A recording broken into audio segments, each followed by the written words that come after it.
할 수 있나. 주가 물어보실 때 용감한 자 옛날처럼 선뜻 대답하리라.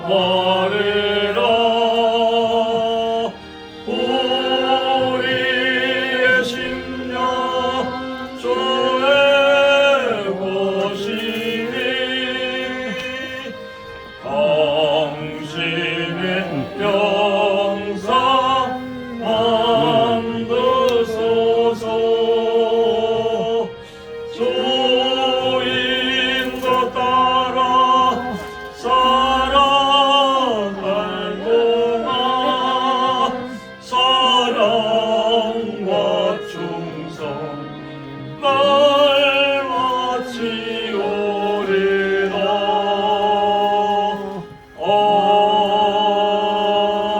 아멘. 516장 찬양드립니다. 516장 찬양드립니다.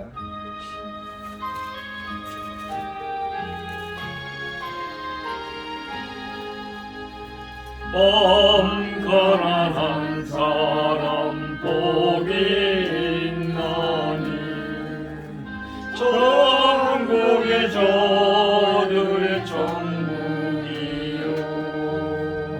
애통을 하느니 복이 있나니 저희가 위로를 받으리라.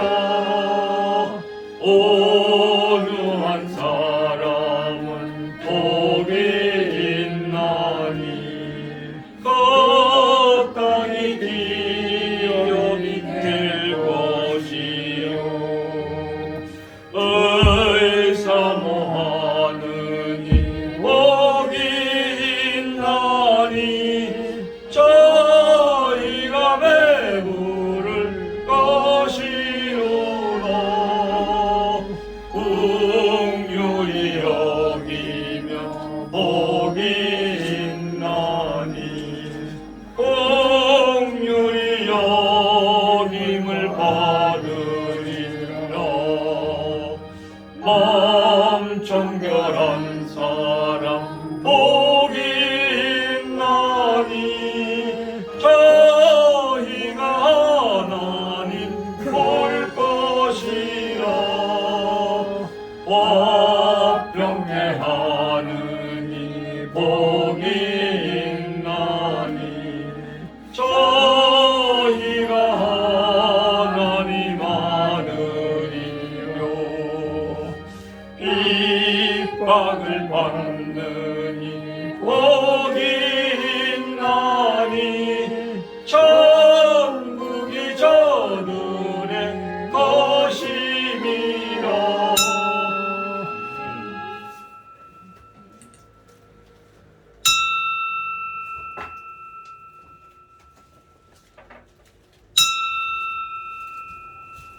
다 같이 묵상 기도 드리시므로 주일 오후에게 하나님께 드립니다. 다 같이 묵상 드립니다.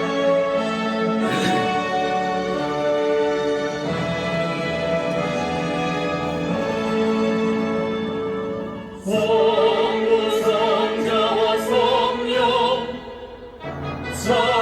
찬송과 영광 돌려보내세.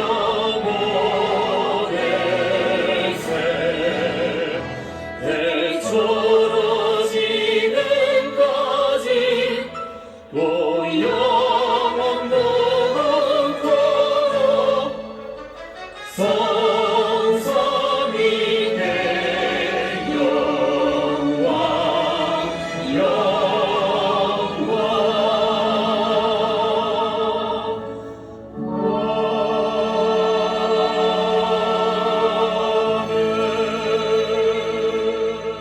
진리를 좇는 자는 빛으로 오나니 이는 그 행위가 하나님 안에서 행한 것임을 나타내려 함이라. 아멘. 다시 사도신경으로 신앙고백 기도입니다. 전능하사 천지를 만드신 하나님 하나님 아버지를 내가 믿사오며 그 외아들 우리 주 예수 그리스도를 믿사오니 이는 성령으로 잉태하사 동정녀 마리아에게 나시고 본디오 빌라도에게 고난을 받으사 십자가에 못 박혀 죽으시고 장사한지 사흘 만에 죽은 자 가운데서 다시 살아나시며 하늘에 오르사 전능하신 하나님 우편에 앉아 계시다. 저리로서 산 자와 죽은 자를 심판하러 오시리라. 성령을 믿사오며 거룩한 공예와 성도가 서로 교통하는 것과 죄를 사하여 주시는 것과 몸이 다시 사는 것과 영원히 사는 것을 믿사옵나이다. 아멘. 다시 찬송가 240장 부르시고 이 시간을 위해서 최우수 권사님 기도 인도하십니다. 240장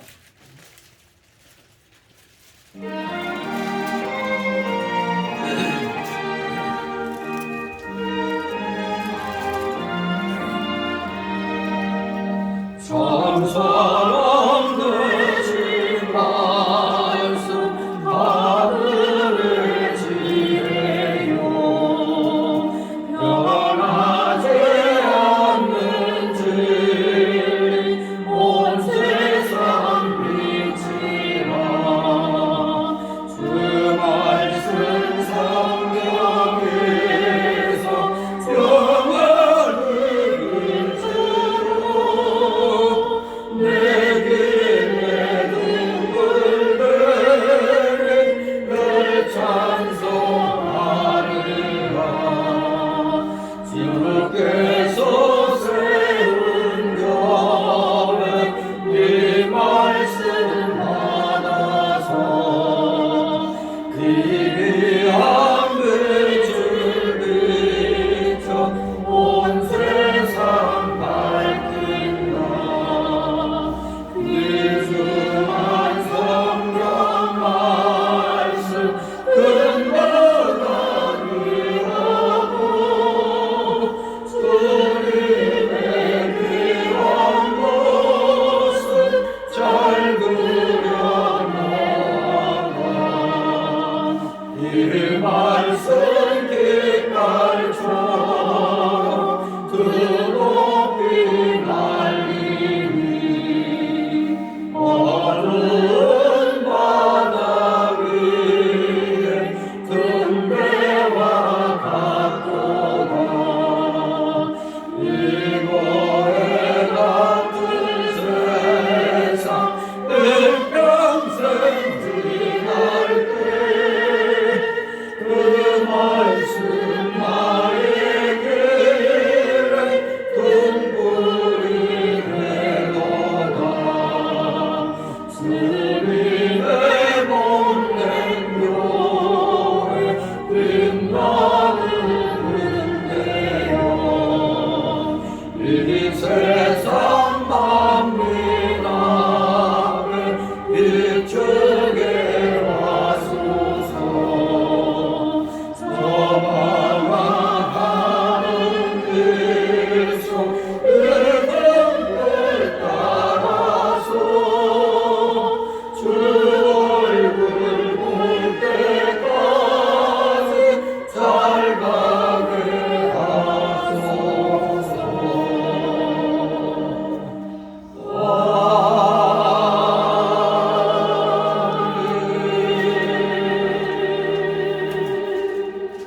기도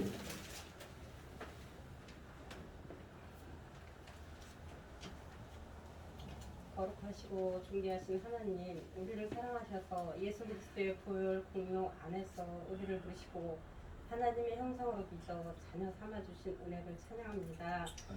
예전에 주님을 몰라 헤매며 항폐하고 메말랐던 인생이 생명의 근원이 되신 주님을 만나 생명을 얻고 산소망을 갖게 하시니 감사드립니다. 내 안에 바르지 않는 영생의 샘을 허락하신 주님을 온전히 바라보기 원합니다. 눈앞의 현실에 집중하고 욕망을 따르며 세상을 향해 다른 박질하는 악함을 주님은 아십니다. 하나님의 은혜를 너무나 쉽게 망각함을 불쌍히 여겨 주시옵소서. 썩어 없어질 것들을 영원한 것처럼 믿고 세상과 타협하며 탐욕의 눈먼 자를 불쌍히 여겨 주시옵소서. 무엇이 나를 살리고 죽이는 것인지 분별하지 못한 채 나에게 즐거움과 만족을 주는 것들에 마음을 빼앗겨 우상 삼았음을 용서하여 주시옵소서. 나의 육체와 마음이 주님을 더욱 찾는 갈급한 심령이 되기를 원합니다. 목마른 사슴이 신인물을 찾는 갈급한 같이 메마르고 가란 심령들이 주님을 찾습니다. 주님 얼굴을 뵙기를 갈망합니다. 다시는 목마르지 않음으로 허락하여 주시옵소서. 주님 찾아와 주시고 만나 주셔서 메마른 심령을 적셔 주셔서 그 어떤 한평 땅일지라도 적셔질 뿐 아니라 샘물이 흘러넘쳐 영원히 목마르지 않게 하시니 어찌 주님을 찬양하지 않을 수 있겠습니까? 내 영혼아 내가 어찌하여 낙심하며 어찌하여 내 속에서 불안해하는가? 너는 하나님께 소망을 두라. 그가 나타나 도우심으로 말미암아 내가 여전히 찬송하리로다. 나타나 도우시는 하나님을 선포합니다. 하나님께서 소망을 주시며 끊임없이 찬양하게 하옵소서. 찬양의 옷을 입고 주님의 거하심을 기뻐하시는 거룩한 성들 삼아 주시옵소서. 생명이 흘러넘쳐 죽은 땅을 살리는 우리의 사명 감당하게 하여 주시옵시고 갈급한 심령을 맞을 준비를 하게 하옵소서. 또한 한국 교회들을 흔들어 깨워 주시옵시기를 원합니다. 주께서 사랑하시는 이 나라의 이 교회의 공폭과 저희가 후게 하시고 코로나 팬데믹으로 말미암아 교회가 무너져가고 성도들이 교회를 떠나며 예배 아닌 안방에 편한 자세로 예배드린다고 하고 있습니다. 모든 교회의 성도들을 깨워 마음을 드리고 몸을 드리며 헌신하며 봉사하는 신령과 진정으로 하나님을 섬기는 성도들이 되게 하옵소서. 모든 교회가 회복되게 하옵소서. 3월 9일에 또한 대통령 선거 있습니다. 이 나라의 좌파 진영으로 말미암아 나라가 망해가고 있습니다. 저들 집권 5년 동안 경제, 안보, 원전 등 유교가 끝난 경제대국 부흥 발전을 해왔건만 임기 5년 동안 모든 것이 바닥으로 추락했습니다. 하나님 아버지 이 나라 이 땅을 불쌍히 여겨 주시옵시고 긍휼히 여겨 주시옵소서. 주님의 피로 세운 교회가 마르지 않는 샘이 되어서 성령이 흘러 넘치게 하옵소서. 죽어진 영혼들이 살아나 주님을 찬양하고 예배하며 주님 오심을 예배하는 자들로 세워 주시옵소서. 소망하며 찬양합니다. 감사드리며 예수 그리스도의 이름으로 기도드립니다. 아멘. 감사드립니다. 이 시간 함께 은혜 나눌 말씀 보도록 합니다. 신약 성경 디모데후서 3장 6절에서 12절까지의 말씀을 보도록 합니다. 디모데후서 3장 6절로 12절까지 우리 교대로 있습니다. 페이지 수로 345쪽 정도 있습니다. 신약 성경 디모데후서 3장 6절로 12절까지 제가 먼저 읽겠습니다. 저희 중에 남의 집에 가만히 들어가 어리석은 여자를 위인한 자들이 있으니 그 여자는 죄를 중히 지고 여러 가지 욕심에 끌린 바 되어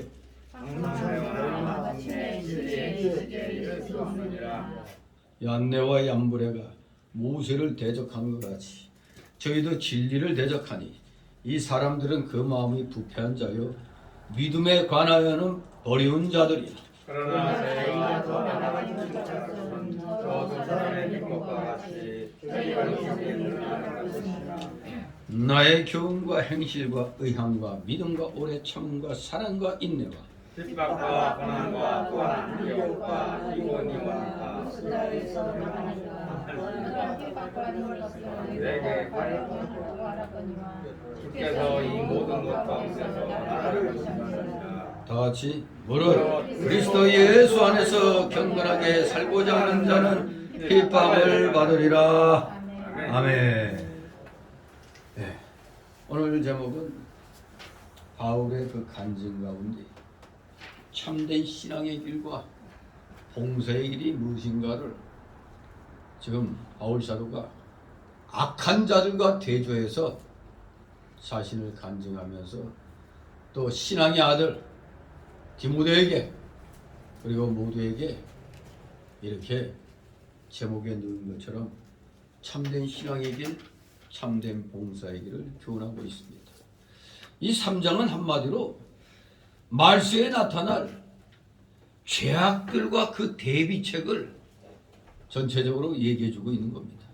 그리스도의 군사된 자의 자격 및 임무에 대해서 2장에서 언급했었는데 이제 3장에서 바울은 말세에 나타날 죄악과 이단자들의 그 잘못을 지적하고 경건하게 살고자 하는 자에게는 반드시 고난이 있고 또 이 고난을 견디고 승리하기 위해서는 배우고 확실한 일에 거해야 한다고 간곡하게 당부를 하고 있는 겁니다. 특별히 이 3장은 말세에 나타날 죄악들과 이단 문제, 성도들의 그 고난과 그 인내의 그 근거 등이 아주 자세하게 부각되어 있는 겁니다. 그야말로 범람하는 죄악들과 이단자들의 활동에 대해서 집중적으로 다루고 있는 겁니다. 아무튼 이런 범죄들은 세상의 부패와 그 타락상을 고발하는 동시에 종말, 즉 그리스도의 재림이 임박했음을 경고하는 그런 역할을 수행을 한 것입니다. 악한 일들이 많이 일어날수록 악이 선을 제압해 나가는 것이 강해질수록 우리는 말세의 끝자락이 더욱더 다가오고 있음을 알아야 됩니다. 특히 오늘 여기 6절 이하에 보면 그 당시 그냥 기독교계를 장악해 나가고 있는 소위 말하는 노스틱, 영지주의 거짓 교사들의 그 행위에 대해서 좀 바울 사도가 교훈하고 있는 겁니다. 그 시대의 영지주의자들은 크게 두 부류로 나눠주고 있어요. 그러니까 한 부류는 너무 엄격한 그 금욕주의를 취하고 있는데 그 반대로 또 한 부류는 같은 영지주의자들인데도 또 한 부류는 그야말로 나태한 아주 육체적 쾌락주의와 성적 방종에 빠졌던 겁니다. 똑같은 영지주의자들이라고 해도 한쪽은 아주 엄격한 금욕주의, 누가 보면 엄청 경건해 보이는 것 같죠. 엄격한 금욕주의 생활. 근데 똑같은 그 영지주의파인데 또 한 부류는 아주 그냥 성적 방종과 육체적 쾌락주의에 빠진 자들입니다. 그 당시 헬라 사회는 새로운 지식의 그 욕구가 아주 강했고 그 당시 또 여인네들은 밖으로 나돌아다닐 수가 없었던 그런 시대였습니다. 밖으로 나돌아다닐 수가 없었기 때문에 자연스럽게 있는 집의 여자들은 학문과 예술을 배우려면 어떻게 하겠어요? 밖으로 못 나가니까 방 안에 앉아가지고 유명하다는 학자들을 끌어들이는 겁니다. 학자나 예술가들을 집으로 초청하는 일이 많았던 겁니다. 그게 그걸 배경으로 해가지고 이 말씀이 지금 선포되고 있는 겁니다. 뭐든지 그 시대 상황을 모르면 이해가 안 되죠. 괜히 또 여인들은 뭐야, 왜 우리 보고 어리석은 여자를 위한 우리가 어리석나? 이렇게 또 오늘날 특히 페미니스트들이 그냥 아주 그냥 뭐 거꾸로 이제 남전 여비가 아니라 여전 남비로 이렇게 만들고 있죠. 그 페미들이. 지금 그래서 권력자들도 이제 권력 잡을 때 항상 여인들 표를 갖다 무식하잖아요. 그런 거나 마찬가지입니다. 하여간 이 당시 여자들은 밖으로 못 나갈 때니까 집으로 끌어들여야 된단 말이에요. 있는 돈 없는 돈 해가지고 그냥 끌어들이는 겁니다. 따라서 영지주의 거짓 교사들은 남의 집에 가만히 침입해서 허용해 들듯 뭐 그 중에는 진짜 배우고 싶어서 그런 사람들도 있겠죠. 근데 그런 사람들은 이 바울과 같은 이런 정말로 바른 하나님 일꾼들을 초빙을 해야 될 텐데 예나 지금이나 항상 입만 살아서 나불나불대는 자들이 인기가 있는 겁니다. 그러니 이 어리석은 여자들 바깥 그 상황을 잘 모르니까 유명하다 하니까 그냥 부르는 겁니다. 초청을 하는 겁니다.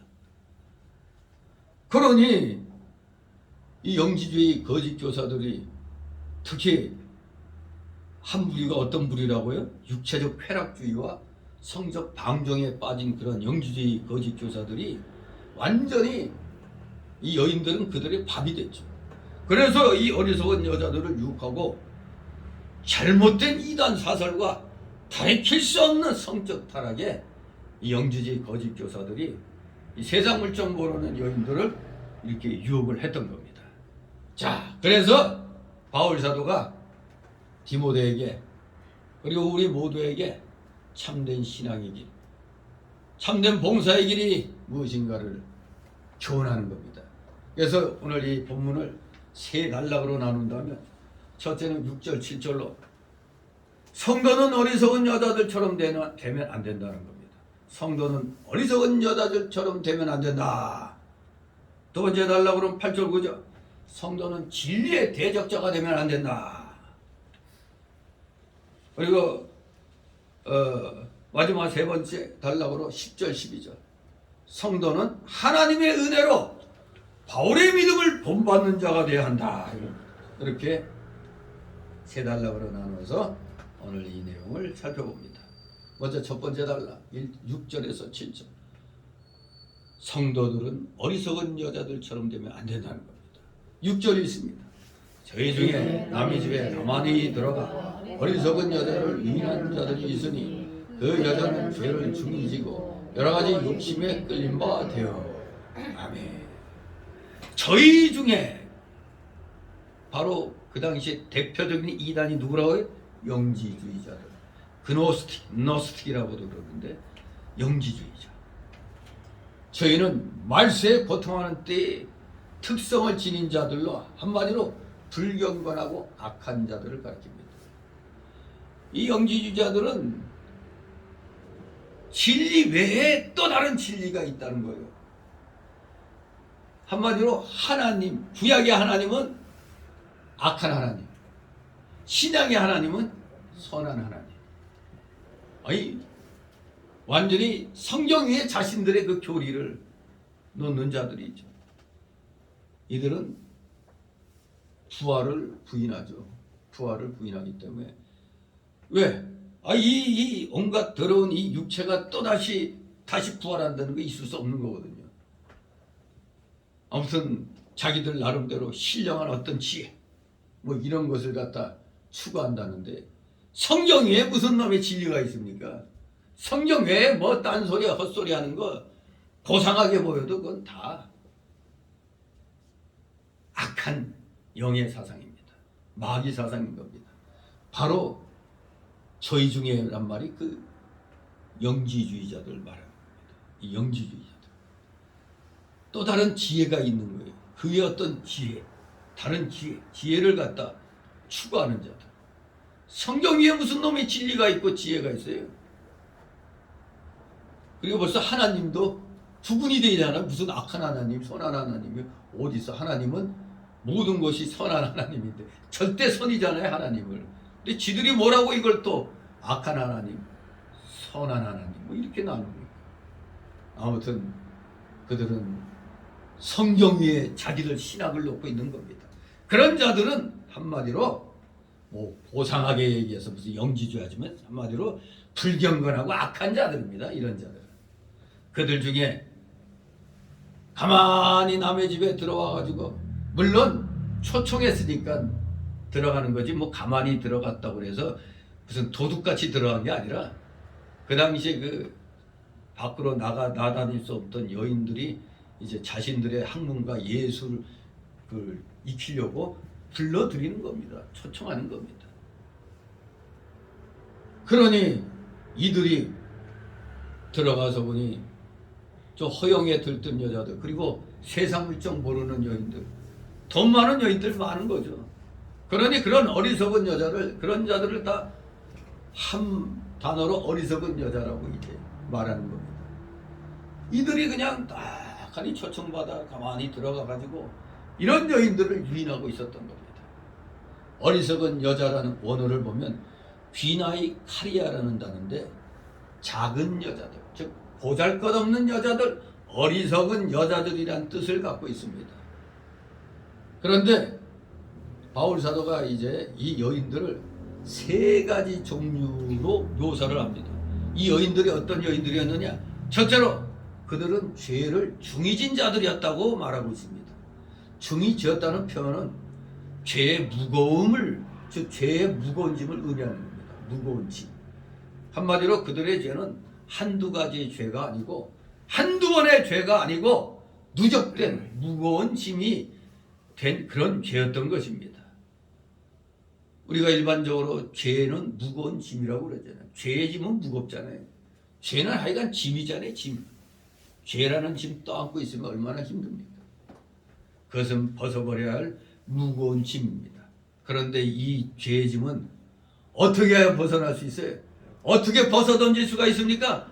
오직 회개함으로 벗어낼 수가 있는 짐입니다. 그래서 시편 32장 3절 5절에 내가 토설치 아니할 때에 종일 신음함으로 내 뼈가 새하였도다. 주의 손이 죄하로 나를 누르시오니 내 진액이 화하여 여름가물에 마름같이 되었나이다. 내가 이르기를 내 허물을 여호와께 자복하리라 하고 주께 내 죄를 아뢰고 내 죄악을 숨기지 아니하였더니 곧 주께서 내 죄악을 사셨나이다 라고 고백하고 있습니다. 토설하지 않을 때는 총이 그냥 무거운 거야 그냥. 그래서 저절로 그냥 우리가 무거운 짐 중에서 어이쿠 그 신음소리가 나죠. 마치 신음하는 것처럼 자기 뼈가 그냥 쇠했다는 거예요. 하지만 주님께 자복했더니 내 죄악을 사해 주었다고 그랬어요. 그렇습니다. 죄의 짐은 오직 회개함으로서만 벗어버릴 수가 있는 짐입니다. 이렇게 이들을 집안으로 끌어들인 이 어리석은 여자들은 바로 죄를 중히 진 자들이었습니다. 두 번째로 이 여자들은 또 어떤 여자들이냐? 여러 가지 욕심에 이끌림 바 된 자들이었다 표현합니다. 여러 가지 욕심에 이끌림 바 된 자들이었다. 욕심이란 사람의 행동이 나타나기 전의 마음 상태입니다. 그래서 사람이 죄를 짓지 아니하려면 생각부터 깨끗해야 돼. 자꾸 죄 짓는 생각하면 결국에는 몸이 죄 짓는 방향으로 나가게 되어 있습니다. 상상하다 보면 진짜 자기도 모르게 범죄하게 되는 거죠. 그렇기 때문에 사람이 생각을 깨끗게 하려면 일단 보는 것부터 조심해야 돼요. 요새 애들은 맨날 거의 영화가 이 사춘기 애들이 영화도 모조리 다 폭력이에요. 그리고 뭐 좀 스트레스 풀 수 있는 영화는 다 뭐겠어요? 빠바바바방 대고 그냥 막 빵빵 쏴대고 막 그냥 물론 악인들이 쓰러지는 걸 보고 통쾌하죠. 이거 모두 내 대신 저기 영화의 주인공이 아주 그 선한 자 편에 서서 악인들을 징계하는 뭐 그런 건 좋은데 근데 보면은 사실 살인이 난무하잖아요. 그야말로 살인과 음란과 그 폭력들 진짜 오늘날 모든 이 미디어, 매스 미디어의 일반적인 그런 그 내용들이죠. 그래서 오늘날의 그 성범죄자 다수가 보면은 거의 다 음란자찌나 비디오 폭력물 이것을 즐겨보는 자들이에요. 특히 어떤 청소년은 이 오락실에서 그런 게임하고 뭐 이런 거 보다가 그냥 그걸 직접 밤에 나가가지고 막 납치 강간하고 막 이런 일이 일어나는 거예요. 왜? 그 비디오나 이런 폭력물에서 보니까 그렇게 되니까 먹혀 나도 해볼까 이런 유혹에 끌려가지고 실질적으로 막 그냥 한마디로 그냥 약간 그냥 맛이 가버리면 가상세계에 빠지는 거죠. 가상세계.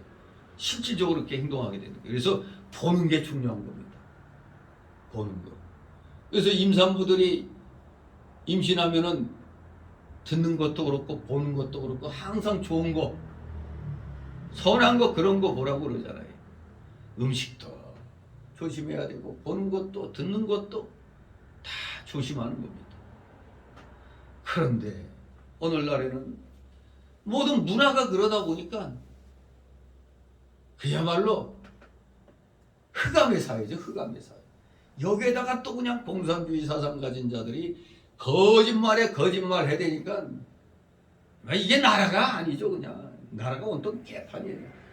청소년들 청년들에게 꼬드켜갖고 청년 아파트 준다고 그러더니 뭐 2억짜리 뭐 아파트 있다고 막 그러니까 심상정이가 그런 게 어딨냐고 그러니까 제대로 조사도 안 해놓고 있다고.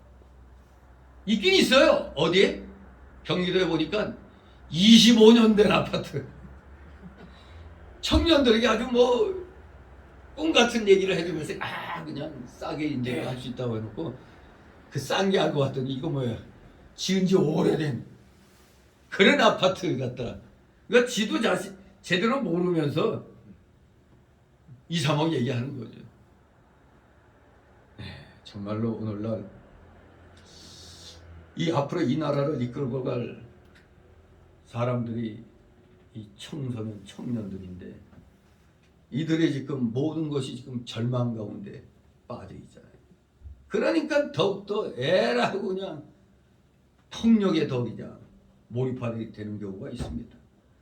아무튼 성범죄자, 폭력 그 전과자 이런 사람들 대부분 다 이런 폭력물과 음란자치 비디오를 보는 그런 자들이라는 것이 통계로 나와 있는 겁니다. 이렇게 우리 인간은 보는 것에서 생각의 불결과 욕심이 생기고 그 다음 단계는 한번 나도 해볼까 하는 실행에 옮기는 그런 단계가 곧 범죄를 실천하는 겁니다. 그런데 여기 이 어리석은 여자들은 여러 가지 욕심에 끌려 범죄했습니다. 외간 남자를 공부한다고 핑계대고 불러들입니다. 불러들이니 이것들이 이제 딴짓을 하는 겁니다. 7절 있습니다. 항상 배우나 마침내 진리의 지식에 이를 수 없느니라. 아멘. 자, 바울사도가 세 번째로 이 여인들을 어떻게 묘사하고 있느냐? 항상 배우는데 결코 진리의 지식에 이를 수 없는 자들이었다 이겁니다. 마침내 메데포테 이 말이 바로 항상 배우나 결코 진리의 지식에 이룰 수 없다는 겁니다. 하나님의 진리는 죄를 버리고 죄 씻음 받으라는 교훈이기 때문에 회개가 없이는 아무도 진리의 지식에 이룰 수가 없어요. 이 영지주의자들이 스승이라고 가가지고 가르치는데 엉뚱한 소리만 해야 되는 거예요. 참지혜는 예수 그리스도인데 다른 어떤 지혜를 또 구한단 말이에요. 이러니 이것은 이미 구원과는 전혀 관계없는 마귀들의 장난인 것입니다. 이 회개란 것은 참된 성도에게 필수적인데 이런 영지주의자들에게 배워봐야 회개가 뭔지 모르는 겁니다. 그들은 그저 구원받는 게 이 악한 이 육체를 벗어버리는 거예요. 그들의 구원은 이 악한 육체를 벗어버리는 거예요. 그러니 이들에게 부활이 있어 없어? 없죠. 왜 다시 악한 육체를 다시 뒤집었어? 이러니 이들을 못 모르고 돈 주고 초청해가지고 헛소리만 잔뜩 듣고 그러다가 또 유혹당하는 겁니다. 우리 기독교회는 회개 없으면 어느 누구도 진리 지식에 도달할 수가 없습니다. 참된 회개가 없이는 아무도 영생을 얻을 수 없다 이겁니다. 구원 못 받는다 이겁니다. 참된 회개가 없으면 범죄하는 자마다 죄의 종이고 마귀의 종일 뿐입니다. 그러나 우리 사람이 죄를 회개하고 예수 그리스도를 믿을 때는 그야말로 죄사함과 영생을 얻습니다. 칭의, 양자, 성화, 영화, 영원 무궁 천국 아닙니까? 참으로 구원받은 자들은 성경의 진리를 배우고 그것을 깨닫고 참 지식과 믿음에 이르는 자들인 것입니다. 우리는 바로 이런 자들이 되죠. 성경의 진리를 바로 배우는 자가 되야 됩니다. 성경의 진리를 바로 배우고 그리고 배운 대로 생활 속에서 실천하는 자들, 이것이 진정한 구원받은 자들입니다. 그렇기 때문에 우리는 여기 나오는 것처럼 배우기는 무지하게 열심히 배워요. 초청해서 이 사람 저 사람 다 초청해서 배우는데 결코 진리의 지식에 이룰 수 없잖아요. 왜? 선생이 잘못됐잖아요. 선생이 영지주의자, 부활이 없다는 자들, 주님을 부인하는 자들 아닙니까? 참죄는 예수 그리스도인데 이게 아니라는 거죠.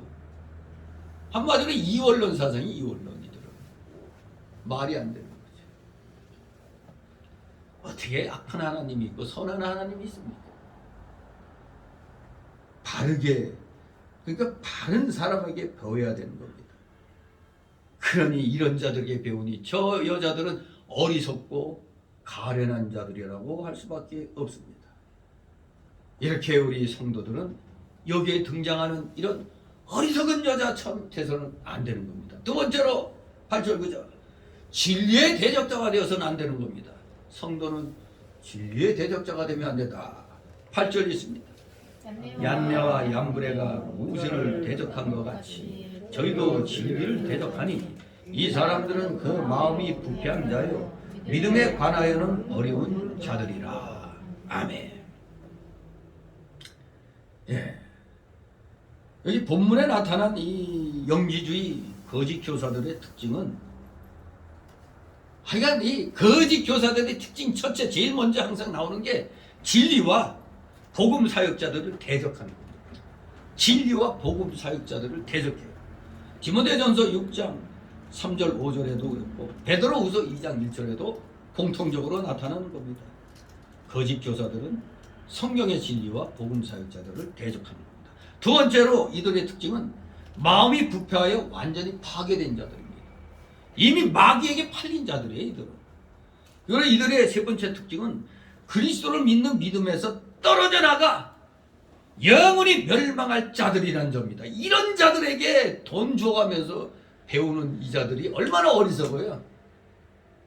모르면 자기 남편에게 이제 물어서라도 배워야 되는데 아예 그냥 뭐 자기 남편에 비하면 이 교사, 이름은 교사니까 영지주의자들이 아주 학자들 같잖아요. 학자. 그러니 뭐 아이고 우리 남편 저것도 모르는데 뭐 물어봐서 뭐해. 내가 이렇게 직접 배워서 하는 게 낫지. 이러니까 그냥 어리석은 생각까지 갖다 보니까 결국 멸망할 자들과 한 통속이 되는 겁니다. 근데 여기 8절에 보니까 얀네와 얌브레라는 이름이 나오죠. 사실 성경에서 이 두 사람의 이름은 아무 곳에서도 언급되어 있지 않아요. 여기에서만. 그래서 이 얀네와 얌브레는 여기 나온 대로 아마 출애굽 당시 모세를 대적하던 그 마술사들 중에 그 출애굽기 7장 11절에 모세를 대적하는 그 마술사들 가운데 대표적인 인물로 보는 겁니다. 그렇게 추측을 하죠. 아, 얀네와 얌브레는 모세를 대적한 마술사들 중에 대표적인 사람이다. 그렇게 이제 보는 거죠. 이들의 이름이 구약 성경에 직접 언급되어 있지는 않지만 그 소위 말하는 유대 문헌이나 구전 또 구약의 그 아람어 역본 등에는 자주 이 얀네와 얌브레라는 이름이 나옵니다. 좀 이름도 얍삽하죠? 아주 이름부터가 더럽네. 얀네, 얌브레 아주 얍삽한 이런 기회주의자들, 이 아청꾼들의 이름 같아요. 얀네와 얌브레. 예? 아무튼 뭐 소위 경외선이 요나단의 탈구민이라는 이런 그 역본 등에 이 이름이 나오고 있습니다. 그러다 보니까 이런 구전이나 이런 유대 문헌에 이렇게 나오다 보니까 이 얀네와 얌브레라는 이름이 신약교회 그 당시 그 초대교회 성도들 사이에 잘 알려져 있었던 것으로 보이죠. 그러니까 바울 사도가 이들의 이름을 언급한 겁니다.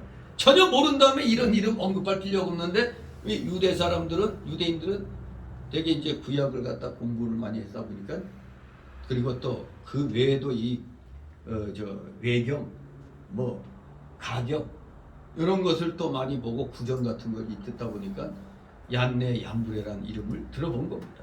그래서 여기에서 이제 언급을 하고 있는 겁니다. 그래서 바울은 어리석은 여자들을 유인했던 저 악한 자들도 바로 구약 시대 때 그 모세를 대적했던 그 얀네와 얀브레들과 비슷하다고 말하면서 또 저들을 세 가지로 또 묘사하고 있어요. 첫째, 어떻게 묘사하고 있느냐?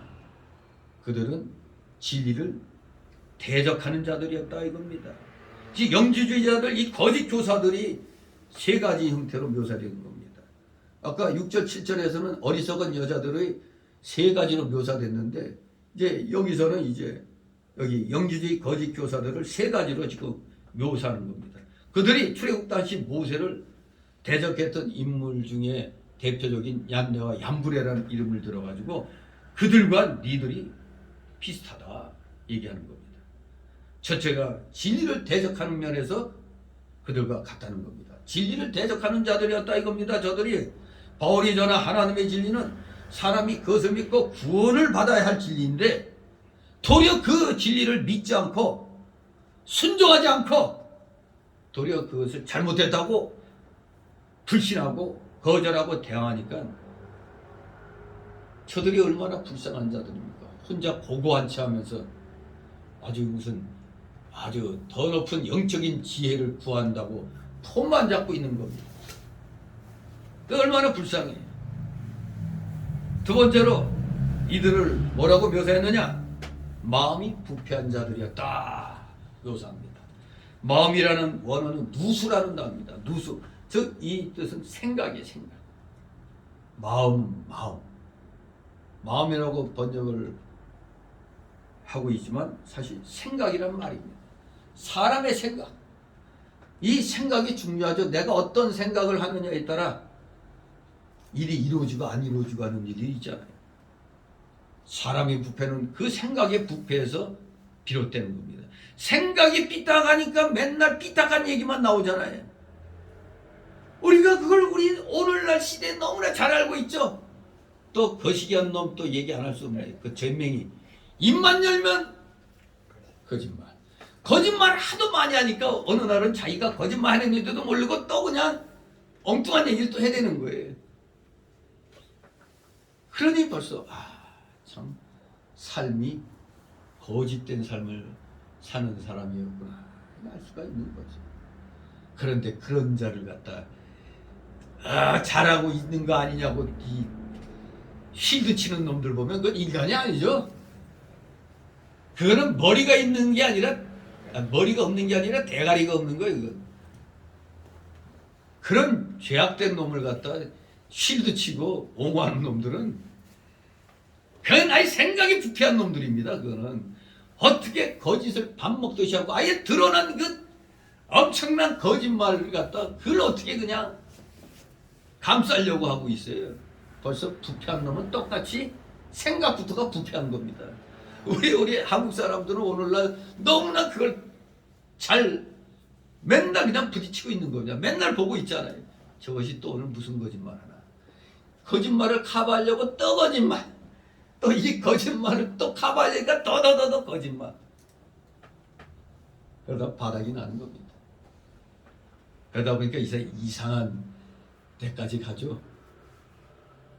잼맹이 좋게 말해서 부인이라고 그러죠. 강단이니까 부인이 또 이상한 짓을 또 그냥 하는 거 아닌가 하는 그런 말까지 누가 해서 5급 공무원 지금까지 따라다니며 수정들던 5급 공무원이 배머시기 하필 또 배시야 또 배머시기가 또 무슨 음식을 갖다 그 다른 공무원을 시켜서 이제 초밥을 갖다 10인분을 시켰던 모양인데 그러니까 그 초밥을 그저 시키니까 갖다 준 그 공무원이 전화상으로 얘기한 게 어떻게 그게 딱 이제 녹음을 했다가 또 그걸 까발린 거 아니에요. 둘이 막 주고받고 얘기하는 거 기가 막혀요.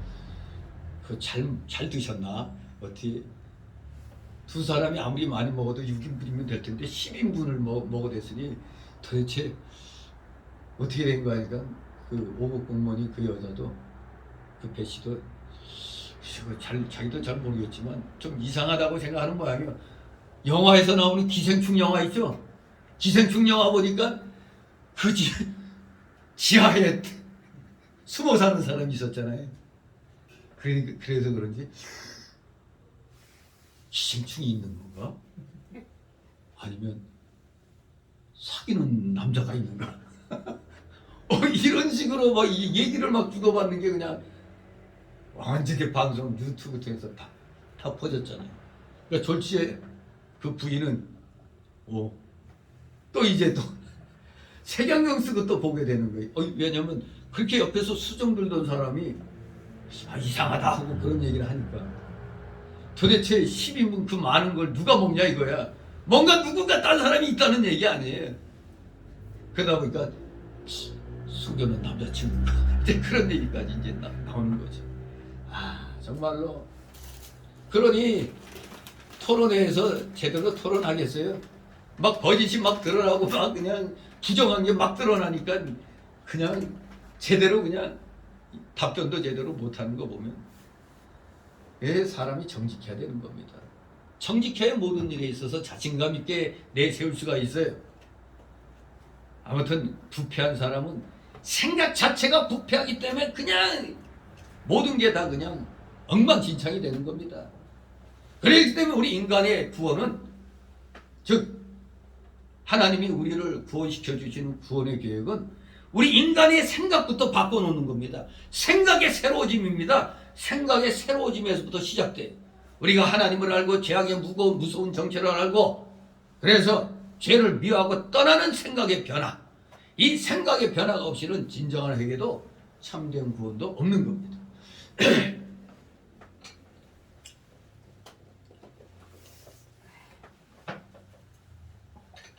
따라서 우리 구원받은 성도에게는 언제나 바른 생각, 바른 서상, 바른 정신이 참으로 중요한 것입니다. 바른 생각, 바른 사상, 바른 정신. 이것이 어디에서 옵니까?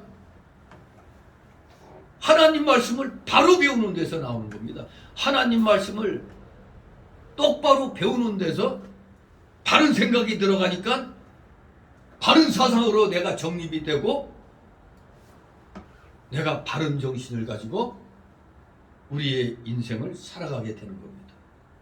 정말로 이 가장 먼저 중요한 게 바른 이 성경에 대한 공부가 중요한 겁니다. 바른 성경에 대한 바른 지식이 중요해요.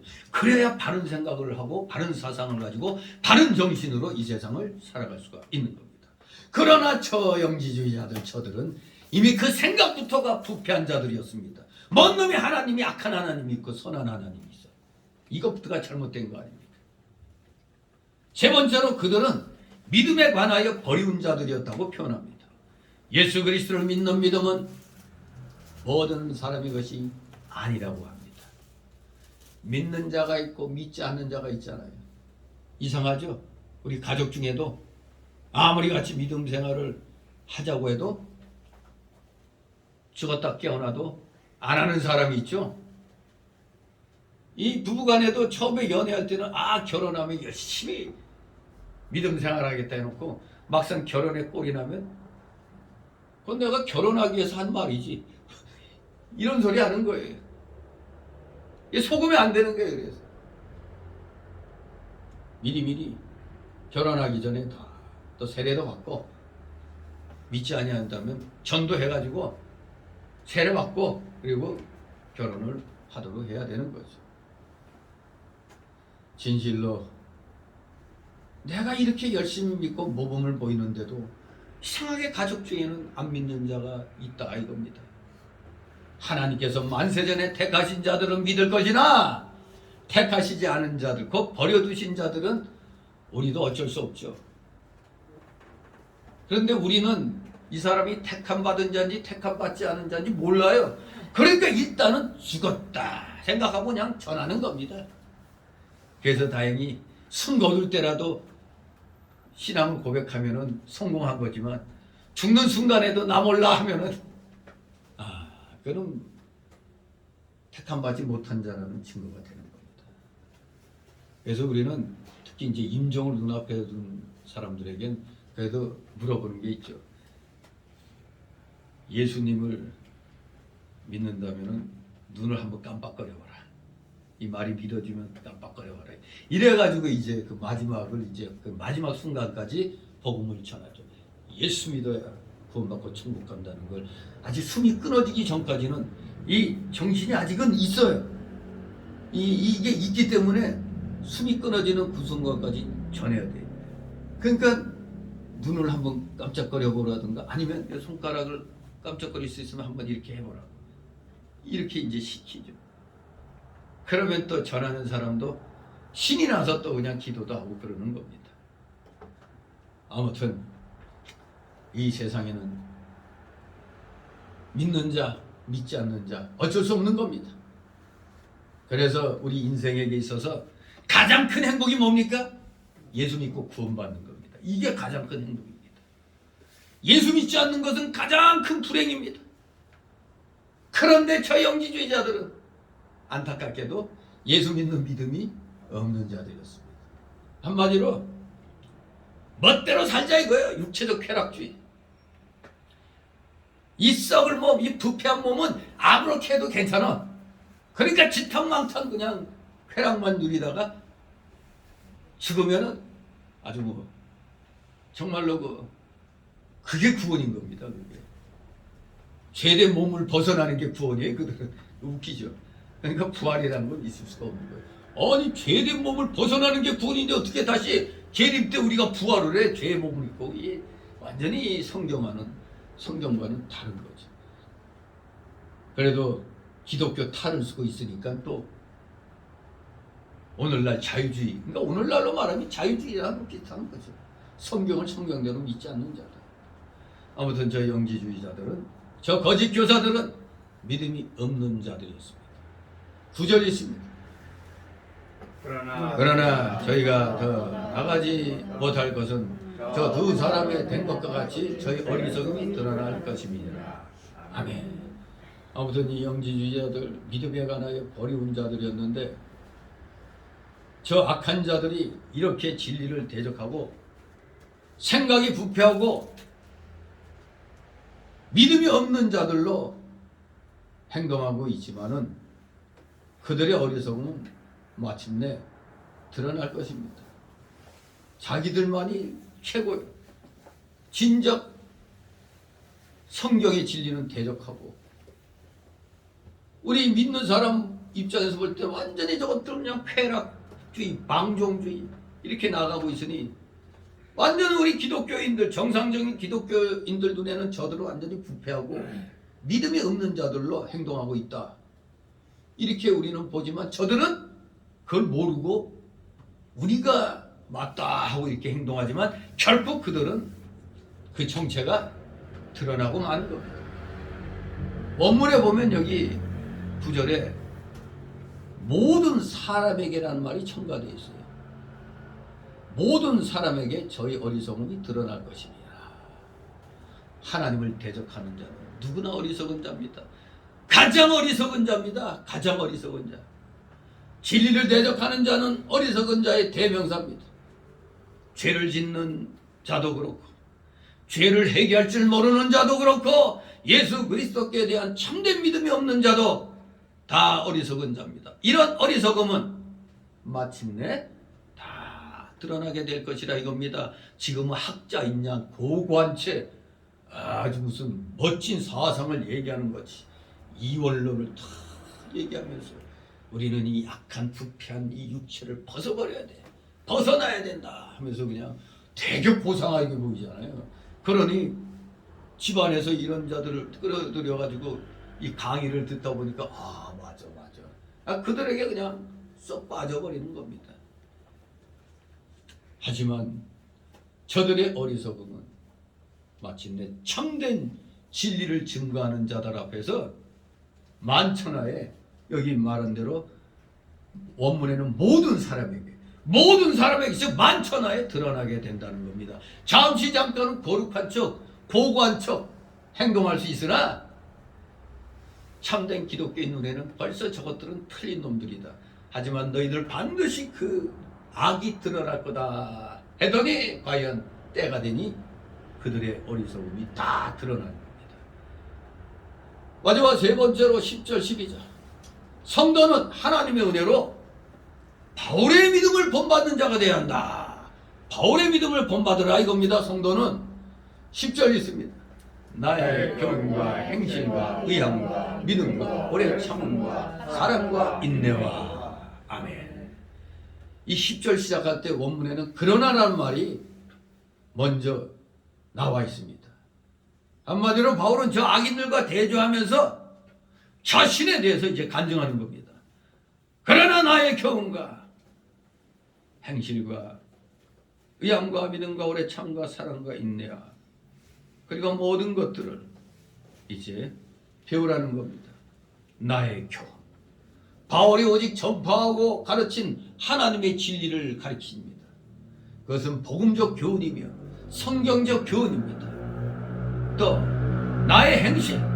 그것은 바울이 복음에 합한 행실, 복음에 일치한 행실을 가르칩니다. 즉 신행일치죠. 그 믿음에 따른 합당한 그런 행동입니다. 그래서 바른 행위는 그 사람이 믿음이 참되다는 증거가 되잖아요. 뭐든지 우리 열매로 그 사람을 알잖아요. 열매로. 아, 열매가 거짓말 투성이야. 아니, 저 나쁜 놈이네. 드러나잖아요.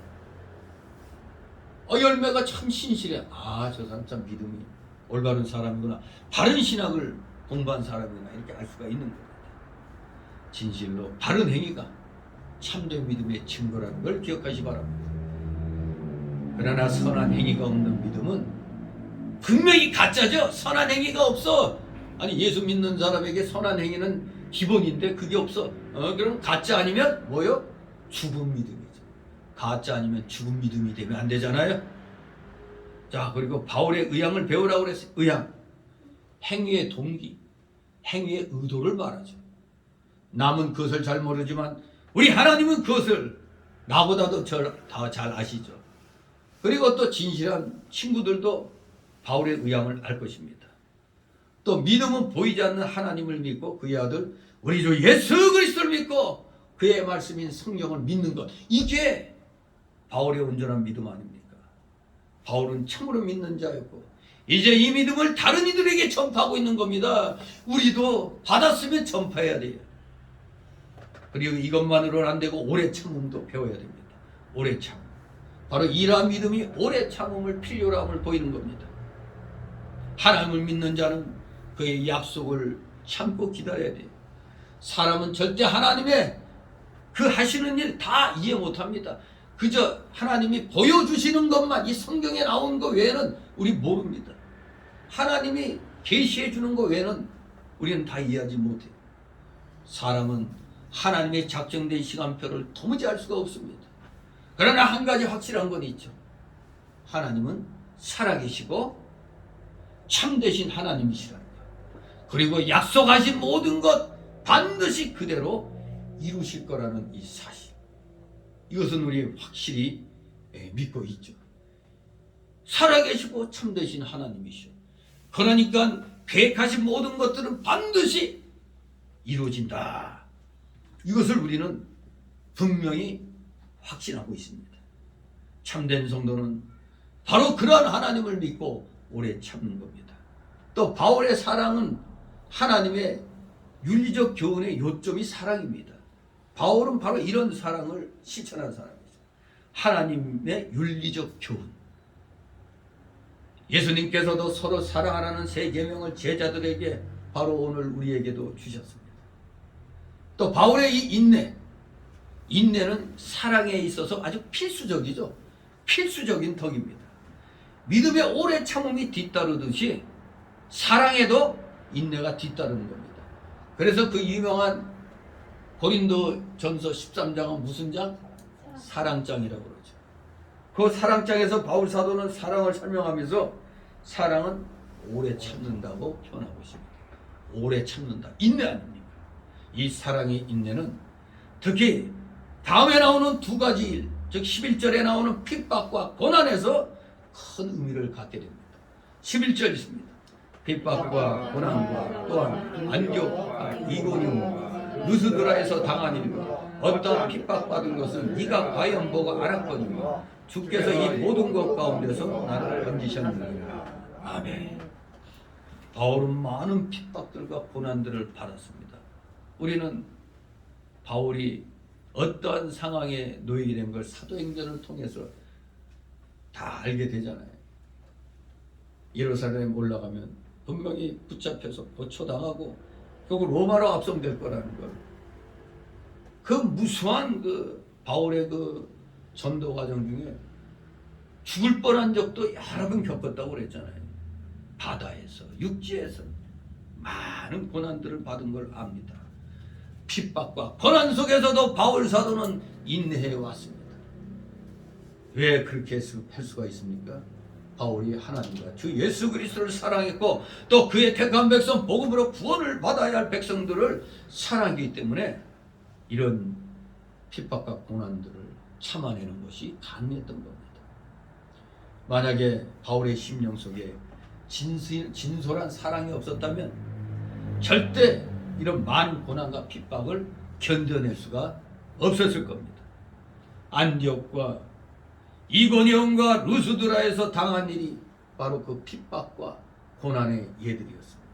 사도행전 13장 50절에 보면 소아시아 지방인 비시디의 안디옥에서 믿지 않는 유대인들은 바울을 시기하여 경건한 귀부인들과 성내에 유력한 사람들을 선동해가지고 바울과 바나바를 핍박했다고 그랬어요. 또 사도행전 14장 5절에 보면 이고니온에서도 순종치 아니하는 유대인들이 이방인들의 마음을 선동해서 바울을 학대하고 돌로 치려 했습니다. 또 사도행전 14장 19절에서도 보면 루스드라에서 유대인들이 세상에 얼마나 악한 놈들은 부지런한지 안디옥과 이고니온에서까지 와가지고 사람들을 설득해서 선동하고 나서 돌로 바울을 쳐 죽였어요. 그래서 바울이 죽은 줄 알고 성 밖으로 끌어내쳤던 겁니다. 세상에 거의 죽음 직전까지도 갔었던 겁니다. 바울은 디모데에게 이런 인들을 네가 과연 보고 알았거냐 이렇게 말하고 있습니다. 그러면 과연 네가 과연 보고 알았다는 이 원어 파레콜루 데카스라는 이 단어는 가까이 따라왔다. 가까이 따라왔다. 그리고 완전히 알았다는 그런 뜻입니다. 이 원어를 보면. 그래서 디모데는 이 원어 내용대로 볼 것 같으면 바울의 초기의 전도 여행 때부터 바울을 따라다닌 인물이었던 것이 분명하죠. 그러니까 이 바울 사도도 네가 과연 보고 알았거니와 했잖아요. 나를 지금까지 따라다니면서 그대로 네 눈으로 봤지. 이걸 말하는 겁니다. 여하튼 디모데는 바울의 이 간증의 말을 충분히 이해하고 있었어요. 왜? 이 디모데는 바울이 결혼한 사람이 안 한 사람이에요. 결혼한 사람 아니잖아요. 누구하고 결혼해서? 바울은 예수 그리스도와 결혼했어요. 그래서 육신의 아들은 없지만 영적인 아들은 낳은 겁니다. 누구? 디모데예요. 디모데. 바로 디모데는 그의 영적인 아버지인 바울과 함께 가까이 활동하면서 바울이 무엇을 가르쳤는지, 어떻게 행동했는지, 또 바울이 어떻게 믿고 어떻게 살아가며 어떻게 오래 참고 인내했는지를, 그리고 어떤 핍박과 고난들을 받았었는지를 누구보다도 정확하게 알고 피부로 느끼고 있었던 자입니다. 바울은 그렇게 수많은 핍박과 고난을 받았지만 우리 주님께서는 그 모든 가운데서 바울을 건져주었던 겁니다. 바울이 순교해야 할 때가 되면 해야 될 것입니다. 그러나 그것은 하나님의 뜻 가운데서, 하나님의 허락 가운데서 될 것입니다. 하나님 뜻이 아니라면 하나님의 허락이 없이는 아무도 바울의 목숨을 취할 수가 없어요. 하나님이 마지막 그 쓰시는 단계까지 가고 나서야 이제 네 사명을 다했노라 하면서 순교의 그 길을 간 것이죠. 이렇게 우리 하나님은 홀로 세상의 모든 일을 주관하시고 통치하시는 주님이십니다. 무슨 일이든지 하실 수 있는 분이 하나님이죠. 나는 못해도 하나님은 하시는 겁니다. 하나님은 주님이시기 때문에. 다니엘을 사자굴에서 해서 건지셨고 바울은 많은 핍박과 고난과 죽음의 위험 가운데서도 건져내셨습니다. 그리고 오늘날에도 동일하게 우리 하나님께서는 여러분뿐만 아니라 우리 민족도 이 위험한 이 정치적, 경제적, 이 사회적 이 위기 속에서 구원해 줄 수 있는 그런 주권자이십니다. 우리가 바로 하면은 하나님이 분명히 구해 주실 겁니다. 그런데 끝까지 우리가 긴장의 끈을 놓지 않고 있어야지 일이 이루어지지. 뭐 이제 뭐 다 됐다 하다간 된통 뒤통수 맞고 끝나는 겁니다. 절대 이 공산주의 사상 가진 자들은 죽는 순간까지 지켜보고 있어야 돼요. 무슨 짓을 할지 모르는 겁니다.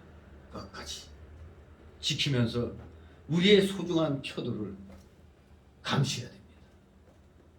그래야 하나님이 그래 부지런하게 너희들 할 일을 하고 있구나.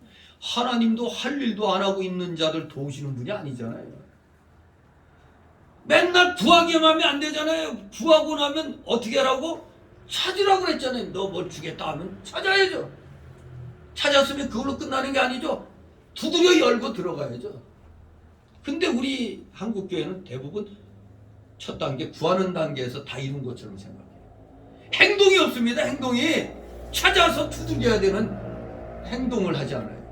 그러면서도 아주 심오한 경건의 경지 이런 걸로 착각을 합니다.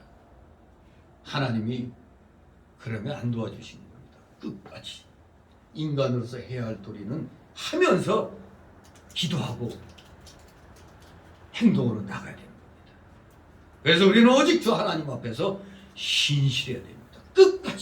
끝까지 신실하게 기도하고 신실하게 실천에 옮겨야 됩니다. 마지막 12절 있습니다. 그리스도 예수 안에서 경건하게 살고자 하는 자는 핍박을 받으리라. 아멘. 그래서 원문대로 직역을 해보면은 그러나 그리스도 예수 안에서 경건하게 살고자 하는 모든 자들도 핍박을 받으리라. 이것이 원문의 직역한 글입니다. 그래서 우리말로 의역하니까 그리스도 예수 안에서 경건하게 살고자 하는 자는 핍박을 받는다고 이렇게 번역한 거죠. 그러나 예수 그리스도 안에서 경건하게 살고자 하는 모든 자들도 핍박을 받으리라. 이 말씀을 한 것은 바울 자신이 핍박과 고난의 길을 걸었던 것처럼 우리 진실한 성도들도 핍박과 고난의 길을 걸어야 한다는 말씀입니다. 이름하여 간단하게 쉽게 말하면 우리식으로 말하면 뭐요? 세상에 공짜는 없다 이겁니다. 공짜는 없는 겁니다, 진짜. 근데 따지고 보면은 딱 맞죠. 노름하는 사람들도 공짜는 아니죠. 노름하려고 쪼그려 앉아가지고 얼마나 이 머리 씁니까? 예? 그것도 노력이에요, 노력. 그것도 나름대로. 제가 그 유튜브 보고 이 자물쇠 푸는 법을 한번 익혀봤는데 도둑질도 연구하면 돼요, 그냥. 하니까 다 되더라고. 한번 저도 이 전문가들이 이제 장긴 이거 핀 같은 거 2개 가지고 이제 하는 거 그것도 제가 이제 다 흉내 내봤더니 되더라고. 근데 이것도 자꾸 연습해야 되지 한두 번 했다고 되는 거 아니에요. 아주 피 어린 훈련이 필요합니다. 도둑질도 아주 준비 잘해야 도둑질 잘하는 겁니다. 하여간 모든 일엔 공짜 되는 게 없어요. 악한 일도 다 준비해야 지들이 또 잘 먹고 잘 사는 거죠. 아무튼 그런데 세상에 악한 일도 이런데 하물며 우리 예수 믿는 사람들이 하나님께 복 받으려면은 기본적으로 이 길을 가야 되는 겁니다. 이것은 바로 기독교의 역사적인 사실입니다. 기독교의 역사에서 나타난 사실이에요. 우리 한국교회에서도 언제? 일제시대 때 또 6.25 때 잠시 공산주의 치하에 있을 때도 그랬습니다. 성도를 위한 핍박과 고난이 다 끝난 건 아니죠. 우리 기독교 역사에서 오늘날 우리 기독교계가 이렇게 비참한 꼴 당하는 적은 사실 없었잖아요. 역대 정권들 통틀어 봐도 이렇게 우리 기독교를 무시하고 대놓고 그냥 괄시하는 정권은 없었잖아요. 정말 자유민주주의 국가예요. 아직 우리 헌법은 자유민주주의 국가예요. 근데 이놈들이 헌법을 막 바꾸려고 자유자 빼자고 그러질 않나. 완전 미친놈들이죠, 한마디로. 거기다가 국민이란 단어를 빼서 사람으로 고치자고 하지 않나. 김일성이가 사람이 먼저다 했더니 진짜 뭐 사람자를 왜 그렇게 잘 써? 전 진짜 이 동네 이 관악구에서 제일 꼴 보기 싫은 게 맨 더불어 무슨 어떤 저놈의 더불어 확 깨부셔버리고 싶더라고요. 저도 김일성이가 쓴 단어예요, 저것도. 그게 참 웃기죠. 더불어 멸망당이 딱 맞아요. 우리 지금 다 멸망당하고 있잖아요. 다 무너지고 있어요, 지금. 가정도 무너졌어요. 억지 백신 맞추는 바람에. 어떤 가정은 아버지가 맞고 죽었는데 또 아들도 맞고 죽었어요. 이런 기가 막힌 현실이 일어났는데 그래도 맞아야 된대. 의학상으로도 그때 그랬잖아요. 50명이 죽으면 그 당장 중지해야 된다고 그랬는데 1,500명 이상이 죽었는데 더구나 지금 죽은 대기자들도 쭉 있는데 이게 어떻게 이런 일이 일어나는지 참 이해할 수가 없죠. 지금 멸망의 상태에 놓여 있는 겁니다. 우리가 잠시 무슨 이게 끝났다고 끝나는 게 아니에요. 정권이 교체되고 그리고 이 허리띠 졸라매는 이 일이 또 우리의 과제 아니에요? 이미 모든 게 다 바닥났잖아요. 바닥나고 빚은 빚대로 엄청난 빚이 이 나라에 매겨져 있잖아요. 그러니 끝난 게 아닙니다. 정권 바뀌었다고 끝나는 게 아니에요. 자칫하면 세계 3차 세계대전이 일어나느냐 안 일어나느냐 마치 케네디 때 쿠바에 소련이 핵미사일 갖다 놓으려다가 케네디가 그냥 전쟁 3차 세계대전을 각오하고 그냥 쫙 그 길목을 막아놨더니 소련이 그냥 잽싸게 그냥 물러섰죠. 그런데 여기 우크라이나는 안 그래요. 우크라이나는 러시아가 양보할래 할 수가 없는데 여긴 일종의 그 중립지대로서 좀 완충지대로서도 필요한 지역이란 말이에요. 그 러시아로서는 남쪽에 또 이 바다 흑해 그 바다로 연한 뭐 겨울에도 뭐 거기 뭐 휴양할 수 있다는 좋은 데라고 그래요. 그 우크라이나 절대로 나토에 가입하는 건 절대 용납 못한다. 소련 수십만이 지금 벨라루사 거기에서 그 벨라루사 군하고도 연합작전 지금 하고 있는 거예요. 근데 지금 나토에서도 뭐 군대 보내고 미국도 보내는데 지금 8천몇 명 보내고 몇백 명 보내고 거기서 만약 전쟁이 일어나면 러시아에게 이게 안 돼요. 왜냐하면 러시아는 그야말로 육지군이거든요. 탱크. 나토가 못 당해요. 미국도 사실 거기서 전면전을 벌일 그런 상황이 아니거든. 그렇기 때문에 지금 바이든이 푸신이란다. 푸틴이지.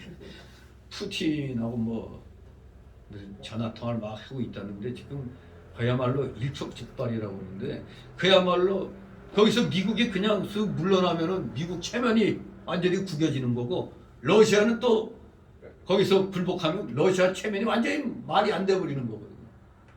그야말로 자존심 싸움이에요 지금. 근데 어떻게 과연 전 이런 중재안이 돼가지고 맺어지기를 바라야 되는데 안 그러면 진짜 잘못하면 대전쟁이 일어날 가능성이 농후하죠. 아무튼 우리 이 3월 9일이 끝나는 게 아닙니다. 새로운 또 어려운 시대가 올 수 있어요. 그러나 이 시대로 계속 가버리면 우리는 공산화가 되어버리는 거예요. 그리고 완전히 개거지 나라가 되는 겁니다. 거지 나라 베네수엘라 같이 되어버리는 겁니다. 그러니 일단은 자유민주주의를 주장하는 자로 바꿔야 돼요. 그게 1차적인 일입니다. 그 다음엔 이제 지혜를 모아서 극복해 나가는 것. 즉 국난 극복이 남아있어요. 우리는 국난에 처해 있습니다. 국난. 빚이 어마어마해요. 전체 뭐 기업, 개인, 빚 다 합치면은 6천조가 넘어요. 어마어마한 거죠. 그런데 빚이 1,000조밖에 안 돼. 전체를 봐요. 전체를 따져야지. 그래서 성도들만 핍박과 고난이 끝나가는 게 아니라, 그래서 끝난 게 아니라 새로운 시작이 또 준비되어 있는 겁니다. 이 대한민국 국민들에게도 이제 또 새로운 시대가 열리는 겁니다. 아직도 많이 남아있는 겁니다. 우리 성도들에게는 가도 끝이 없는 고난과 핍박의 세월이 남아있습니다. 언제 우리에게 진짜 현실로 닥쳐올지 모르죠. 그게 가장 확실한 건 이제 재림 전에 7년 대환란, 이것이 그야말로 현실 중에 현실이 되겠죠.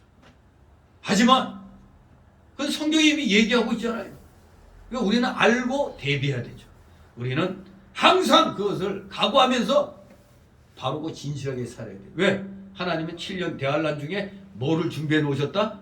피난처, 보초를 준비해 주셨다고 했잖아요. 그러니 우리 믿고 우리는 어떻게든지 이 현실의 어려움을 이겨나가야 됩니다. 결론을 말씀드립니다. 오늘 6절 12절의 말씀에서 배워야 될 내용을 3가지로 정리해보면, 첫째, 우리는 어리석은 여자들처럼 되면 안 된다 이겁니다. 그들은 죄를 중히 졌고 여러 가지 욕심에 끌렸고 항상 배우지만 결코 진리의 지식에 이를 수가 없었습니다. 죄는 독과 같다고 했습니다. 그것을 품고 있는 자는 죽고 망하는 겁니다. 그러니 회개해야 되는 겁니다. 철저히 죄를 회개하고 버려야 돼요. 우리는 결코 어리석은 여자들처럼 되면 아니 되겠습니다. 두 번째로 진리의 대적달이 되어서는 안 된다는 겁니다. 그들은 그 영지주의 거짓 교사들은 생각이 부패되었고 믿음이 없는 자들입니다. 우리는 진리의 말씀을 들을 때 이미 그것을 깨닫고 받고 믿고 복종하는 진리의 사람이 되어야 하는 겁니다. 우리의 생각과 사상은 이런 바른 성경적인 진리로 정립돼야 돼요. 바로 정립돼야 돼요. 그런 진정한 믿는 자가 되어야 된다. 마지막 3번째로 우리는 하나님의 은혜로 바울을 본받는 자가 되어야 된다 이겁니다. 바울을 본받자 이겁니다. 우리는 그의 바른 교, 바른 행실, 바른 의향, 믿음, 오래 참음, 사랑, 인내, 특히 그의 핍박과 고난의 견딤을 여기 성경에서 간증된 대로 본받기를 원해야 됩니다. 오늘날도 예수 그리스도 안에서 경건하게 살고자 하는 모든 자에게 바울과 같은 핍박과 고난의 삶이 예정되어 있습니다. 싫은가 보죠? 아멘 소리가 안 하네. 예. 경건하게 살고자 하는 자에게 핍박이 있다는 거 우리는 당연한 건 줄 알고 감사함으로 받아 우리는 생활해야 되겠습니다. 그러나 그 길에는 분명히 바울의 경우처럼 주 하나님의 보호와 구원도 함께 있다는 것. 그러니까 우리가 아멘할 수가 있는 겁니다. 그러므로 두려워하지 말고 우리도 바울처럼 하나님 앞에서 진실하게 살며 충성되이 주님을 섬기는 여러분 되시기를 주님의 이름으로 축원합니다. 기도합니다. 거룩하신 하나님 아버지 은혜를 감사드립니다. 세상이 아무리 어지럽혀진다 할지라도 마귀들이 득세하여 우리 선한 자들을 괴롭힌다 할지라도 우리는 하나님이 우리를 반드시 보호해 주신다는 확신을 가지고 어떤 환난과 핍박 속에서도 능히 이겨나가는 진실한 십자가의 정병들, 의의 일꾼들 다 되게 하여 주시옵소서. 감사드리며 예수 그리스도의 이름으로 기도드리옵나이다. 아멘. 다 같이 찬송합니다. 533장 찬송입니다. 533장.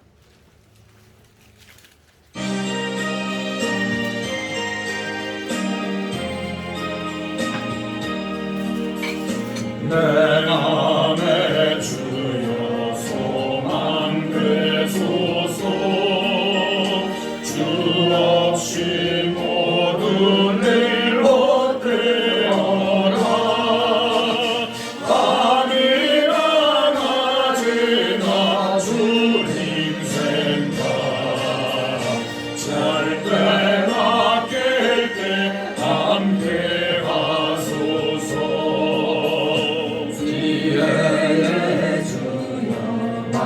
말씀으로서 언제나 내 안에 계십소서.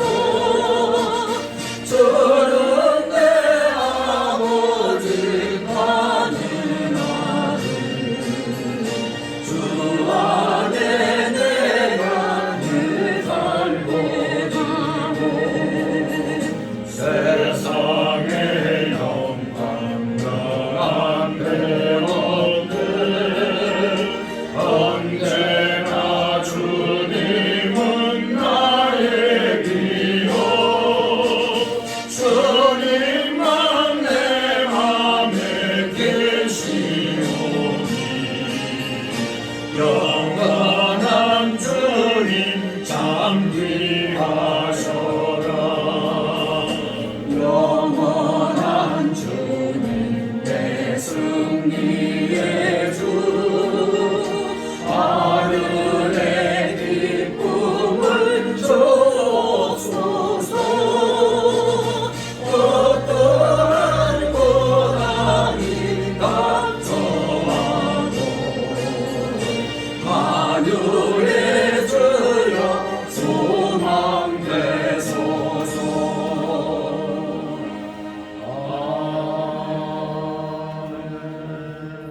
주기도문으로 마칩니다.